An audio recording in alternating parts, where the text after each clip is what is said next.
بسم اللہ الرحمن الرحیم۔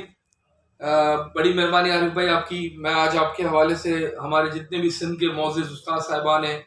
اور جو آپ کی ایسوسیشن ہے آل پاکستان پرائمری ٹیچر ایسوسیشن آل سندھ ان کو ایک آج کے آپ کے توسط سے آج پیغام دینا چاہتا ہوں کہ یہ جو ہمارا جلسہ ہونے جا رہا ہے 9 فروری کو، جس کی قیادت ہمارے چیئرمین پاکستان پیپلز پارٹی بلاول بھٹو سرداری، مولانا فضل الرحمان اور مریم نواز صاحب اور پی ڈی ایم کی میں جو بھی جماعتیں ہیں جو کہ پاکستان کی حقیقی جمہوری جماعتیں ہیں، جو پاکستان کے حقوق کے لیے جو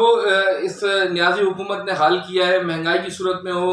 چاہے پیٹرول کی صورت میں ہو، گیس ہو، بجلی ہو، جو عوام کا حشر ہے، اس سے ہر انسان خصوصاً طور پر جو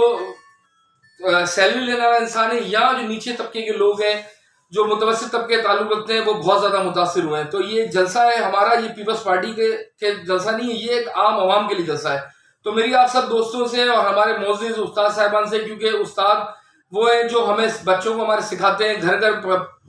بچے ان کا پیغام لے کے جاتے ہیں۔ تو آپ سب کو سے گزارش ہے جلسے میں آئیں، چیئرمین بلاول بھٹو کا، پاکستان پیپلز پارٹی کا، پی ڈی ایم کا ساتھ دیں اور جلسے کو کامیاب بنائیں۔ بڑی مہربانی۔